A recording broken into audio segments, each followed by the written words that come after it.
continuing crisis between Ukraine and Russia poses a threat for Taiwan. China could be preparing for war. The target is Taiwan. At least 56 Chinese jets breached Taiwan's airspace on Monday night. 56. Taiwan is alarmed at China's action. America is ready to back an independent Taiwan and arm it too.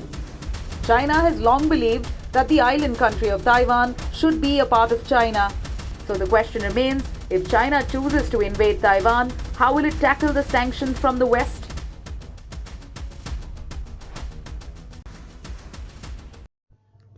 दोस्तों, Ukraine पर Russia के invasion ने इस आशंका को बढ़ा दिया है कि दुनिया फिर एक कोल्ड वॉर जैसे युग में वापस आ रही है, जिसमें सबसे पावरफुल कंट्रीज डोमिनेंस के लिए कॉम्पीट करते हैं।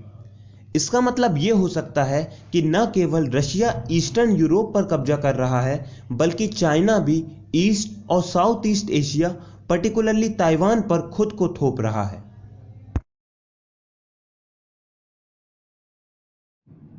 दोस्तों, ताइवान एक आइलैंड है जो साउथ ईस्ट चाइना के कोस्ट से लगभग 100 मील्स दूर है। यदि चाइना ताइवान पर अधिकार कर लेता है तो कुछ वेस्टर्न एक्सपर्ट का सुझाव है कि यह वेस्टर्न पैसिफिक रीजन में पावर प्रोजेक्ट करने के लिए फ्री हो सकता है और मे भी गुआम और हवाई जैसे यूएस मिलिट्री बेसेस को भी धमकी दे सकता है। लेकिन चाइना इस बात पर जोर देता है कि उसके इरादे पूरी तरह से शांतिपूर्ण हैं। आइए सबसे पहले तो हम ताइवान इशू को उसके हिस्टोरिकल कॉन्टेक्स्ट में समझते हैं। Means why is Taiwan separate from China. नमस्कार दोस्तों, मैं हूं दुर्गेश कुमार और स्वागत है आपका स्टडी ग्लोज में। You can also follow me on Instagram for regular updates. दोनों के बीच विभाजन वर्ल्ड वॉर 2 के बाद हुआ, जब मेनलैंड चाइना में नेशनलिस्ट गवर्नमेंट फोर्सेस और चाइनीज कम्युनिस्ट पार्टी के बीच लड़ाई चल रही थी। 1949 में कम्युनिस्टों की जीत हुई और उनके नेता माओ जेडोंग ने बीजिंग पर अधिकार कर लिया। इस बीच नेशनलिस्ट पार्टी, जिसे कुओमिंटैंग के नाम से जाना जाता है, पास के ताइवान भाग गई। कुओमिंटैंग तब से ताइवान के मोस्ट प्रोमिनेंट पॉलिटिकल पार्टीज में से एक रहा है। तब से ताइवान ऑफिशियली खुद को Republic of China means ROC कह रहा है, जो कि मेनलैंड से इंडिपेंडेंटली शासित किया गया है, जो कि people Republic of China PRC है। कंसिक्वेंटली एक कंफ्यूजन पैदा हो गया है, यहां तक कि दोनों एडमिनिस्ट्रेशंस ने खुद को चाइना, पीआरसी और आरओसी कहना शुरू कर दिया है। भ्रम को दूर करने के ऑब्जेक्टिव से एक डिप्लोमेटिक स्टेटमेंट में बीजिंग ने कहा, there is only one China और ताइवान इसका हिस्सा है, और कोई भी कंट्री जो बीजिंग के साथ वार्म रिलेशनशिप कल्टीवेट करना चाहता है, उसे ताइवान के साथ सभी डिप्लोमेटिक टाइज समाप्त कर देने चाहिए। करेंटली ओनली 13 कंट्रीज ताइवान को एक सॉवरेन कंट्री के रूप में मान्यता देते हैं। चाइना अदर कंट्रीज पर ताइवान को मान्यता नहीं देने या ऐसा कुछ भी करने के लिए कंसिडरेबल डिप्लोमेटिक प्रेशर डालता है। ताइवान के डिफेंस मिनिस्टर ने कहा है कि चाइना के साथ उनके रिलेशन 40 साल से सबसे खराब हैं। दोस्तों, ताइवान की इकॉनमी बेहद महत्वपूर्ण है। फोन से लेकर लैपटॉप, वॉचेस और गेम कंसोल तक वर्ल्ड के अधिकांश रोजमर्रा के इलेक्ट्रॉनिक इक्विपमेंट्स ताइवान में बने कंप्यूटर चिप्स द्वारा पावर्ड होते हैं।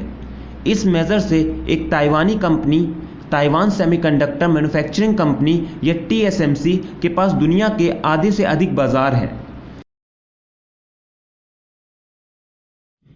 ये सिर्फ एक जियोपॉलिटिकल कैलकुलेशन नहीं है। ताइवान की रक्षा में यूएस इंटरेस्ट को मजबूत करना, दोनों कंट्रीज के बीच स्ट्रॉन्ग इकोनॉमिक टाइज और ग्लोबल सप्लाई चेन में ताइवान की महत्वपूर्ण भूमिका है, जो महामारी के दौरान तेजी से तनाव में रहा है। ताइवान यूनाइटेड स्टेट्स का 9th लार्जेस्ट ट्रेडिंग पार्टनर है।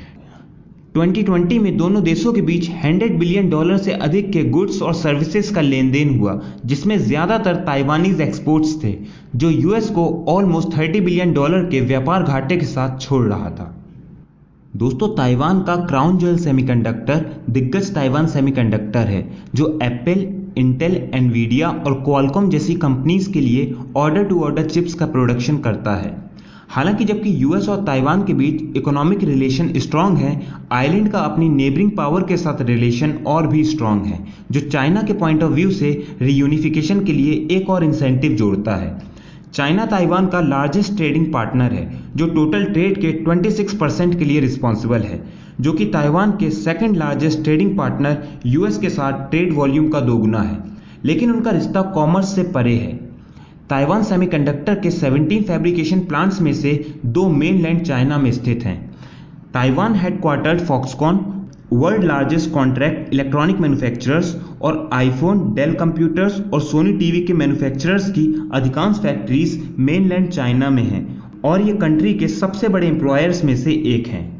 इसके ऑपोजिट यूक्रेन केवल यूएस का 67th बिगेस्ट ट्रेडिंग पार्टनर है, लेकिन कई अन्य तरीकों से चाइना के संबंध में ताइवान की स्थिति रशिया के संबंध में यूक्रेन की नकल करती है।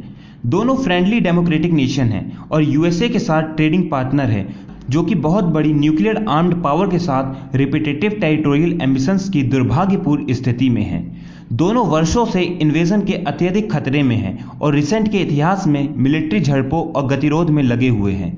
इसके अतिरिक्त जबकि यूएस 1979 तक ताइवान के साथ एक म्यूचुअल डिफेंस ट्रीटी में लगा हुआ था, अब ऐसा नहीं है। इसलिए यूक्रेन की तरह यूएस अपने बचाव में आने के लिए कोई फॉर्मल ऑब्लिगेशन नहीं है। The treaty successor and the Taiwan relation act केवल सेल्फ डिफेंस कैपेसिटी बनाए रखने के लिए यूएस को ताइवान के लिए आर्म अवेलेबल कराने को कमिट करता है।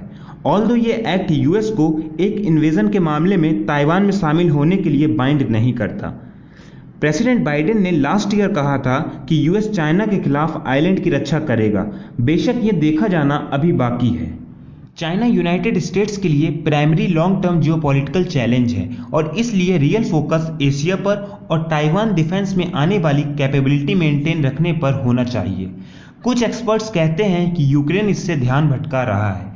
अमेरिका एक तरफ खड़े होने का जोखिम नहीं उठा सकता क्योंकि ये दोनों घटनाएं एक के बाद एक हुई। इससे वर्ल्ड के 2 इंपॉर्टेंट रीजन में शक्ति संतुलन का खतरा होगा और यूरोप और एशिया दोनों में हमारे सहयोगी गहराई से परेशान होंगे।